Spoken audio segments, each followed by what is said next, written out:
Hello friends, इस video में मैंने सारणी के बारे में चर्चा किया है और यह कक्षा 12 क्लास 12 के गणित के पाठ्य पुस्तक का एक महत्वपूर्ण भाग है जो हमारे दैनिक जीवन में विभिन्न प्रकार के डाटा को बहुत अच्छे ढंग से यह क्लियर करता है और चीज़ों को हम आसानी से समझ लेते हैं। इसमें मैंने जो लिया है द्वितीय कोटि के आव्यूह के सारणी के बारे में चर्चा किया है। यह 11 पहला पद है और फिर यह A12 उसी पंक्ति में यह दूसरा पद है और दूसरी पंक्ति में यह पहला पद है A21 और दूसरी पंक्ति में यह दूसरा पद है A22 और हम सारणी को कुछ इस तरह से लिखते हैं। यह हमारा सारणिक है, यह द्वितीय। अब जैसे हमारा पहला सवाल है, अगर हम लें कि A इज इक्वल टू 21 और 12, 32 और फिर 10, इस सारणी का हमें वैल्यू ज्ञात करना है। तो इसके लिए हम क्या करेंगे, 21 का 10 में गुणा कर लेंगे, यानी 21 का गुणा 10 में करेंगे, फिर माइनस लिखेंगे और 32 का 12 में गुणा कर लेंगे माइनस लिख करके इस तरह से।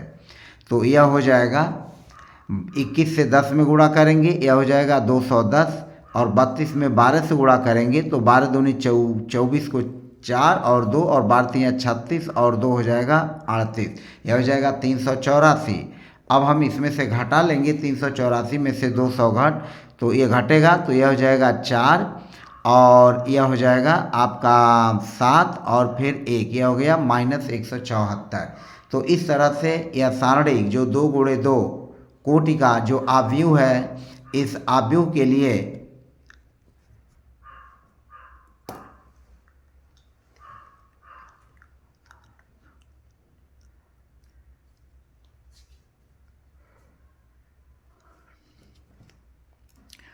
तो यह आया -174।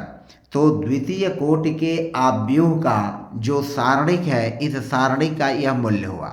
अब हम एक दूसरा एग्जाम्पल और लेते हैं। यह 2 गुणे 2 कोटि 2 गुणे 2 कोटि के आव्यूह का सारणिक, आव्यूह का सारणिक, इसको हम मान लेते हैं कि यह हमारा B है, यानी 2 गुणे 2 कोटि की आव्यूह का सारणिक B है। और सारणिक हमने लिखा इस तरह से, मान लीजिए यह 0 है और यह 15 है और यह जो है 16 है और फिर यह जो है 5 है। अब इसे हमें कैलकुलेट करना है, तो इसको कैलकुलेट करने के लिए हम क्या करेंगे, 0 से 5 में गुणा कर लेंगे, हो जाएगा 0 गुणे 5 और 16 में 15 से गुणा कर लेंगे तो यह हो जाएगा 16 गुणे 15। अब 0 से 5 में गुणा करेंगे 0 और 15 में 16 से गुणा करेंगे तो यह आएगा 240 और अब जब हम इसको घटाएंगे तो यह माइनस हो जाएगा 240। तो इस तरह से आप देख सकते हैं कि द्वितीय कोटि के आव्यूह का जो सारणिक है उसका मूल्य हम इस तरह से कैलकुलेट करके निकाल लेते हैं। हमने एक तीसरा सवाल लिया है। मान लीजिए हमारा सारणिक है 3x पहली पंक्ति में, दूसरी पंक्ति में x और 1 है और यह सारणिक इक्वल है इस दूसरे सारणिक के बराबर, इस दूसरे सारणिक के बराबर है और यह सारणिक है 3 पहले पंक्ति में 3 2, दूसरी पंक्ति में 4 और 1 है। तो हमें इसमें x की वैल्यू ज्ञात करनी है। हमें क्या करनी है, इसमें x की वैल्यू ज्ञात करनी है। तो हम x की वैल्यू को कैसे फाइंड आउट करेंगे, तो यहाँ पर 3 का गुणा 1 में करेंगे तो हम लिखेंगे 3 गुणे 1 माइनस x का गुणा x में करेंगे x इंटू x, यह इज इक्वल टू होगा 3 का गुणा 1 में करेंगे 3 इंटू 1 और 4 का गुणा 2 में कर लेंगे, यह हो जाएगा 4 गुणा 2। अब यहाँ पर देखें, इसको हम लिखेंगे 3 माइनस x का x में गुणा करेंगे x स्क्वायर, 3 का 1 में गुणा करेंगे 3 माइनस 4 दूनी 8।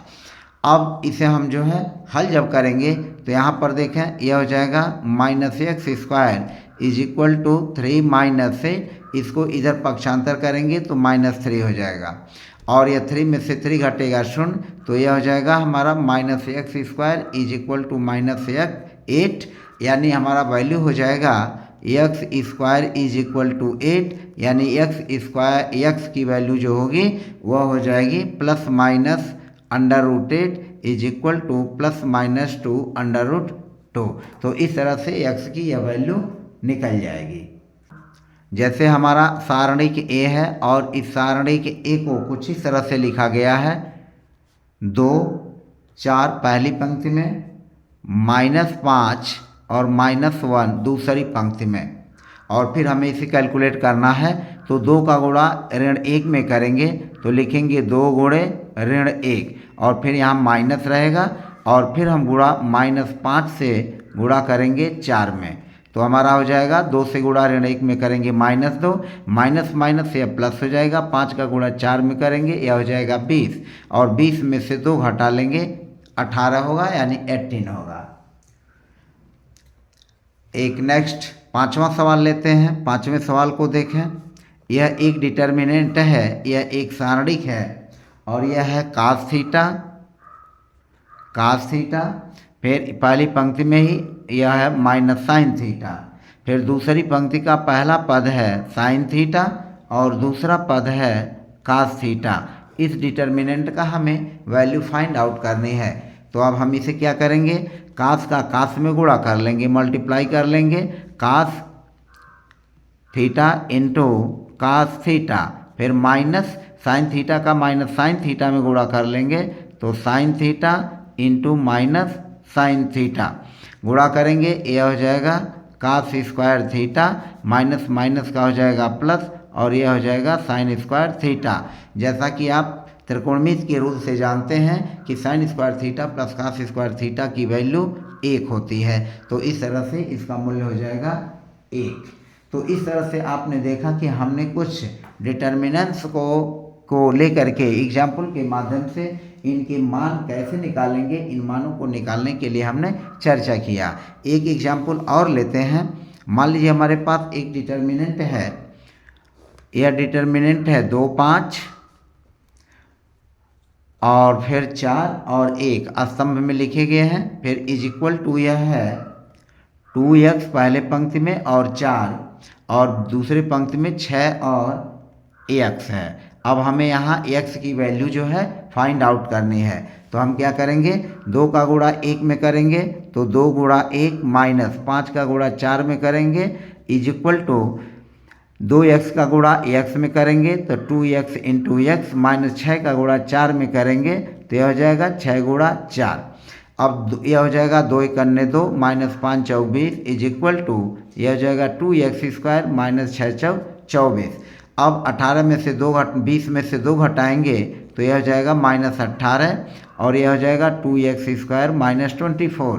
-24 को इधर पक्षांतर कर लेंगे, -18 + 24 इज इक्वल टू हो जाएगा 2x स्क्वायर। 24 में से 18 घटाएंगे, यह हो जाएगा 6 बराबर हो जाएगा 2x स्क्वायर, और यह हो जाएगा हमारा यहाँ पर जो है इस तरह से इसको, तो यह हो जाएगा x square is equal to 3, यानी x की वैल्यू 2 से हम भाग दे देंगे, x इज 6/2, तो 6 से 2 में भाग दे देंगे तो यह आ जाएगा 3, यानी x की वैल्यू हो जाएगी √+-3 में। तो इस तरह से x का मान आएगा +-3। तो देखा हमने कि इस वीडियो में कि हमने डिटर्मिनेंट्स को, जो 2 पंक्तियां और 2 स्तंभ हैं, तो इस तरह के डिटर्मिनेंट्स को, इस तरह के सारणी को हम कैसे लगाएंगे, इनका मान हम आसानी से ज्ञात कर सकते हैं। तो फिलहाल इस वीडियो में बस इतना ही, मिलते हैं नेक्स्ट वीडियो में, तब तक के लिए बाय बाय। यदि आप मेरे चैनल पर नए हैं तो प्लीज़ चैनल को सब्सक्राइब कर लीजिए, प्रेस बेल आइकन कर दीजिए ताकि आपको मेरे वीडियोज़ के नोटिफिकेशन समय समय पर मिलते रहें। मिलते हैं नेक्स्ट वीडियो में, तब तक के लिए बाय बाय।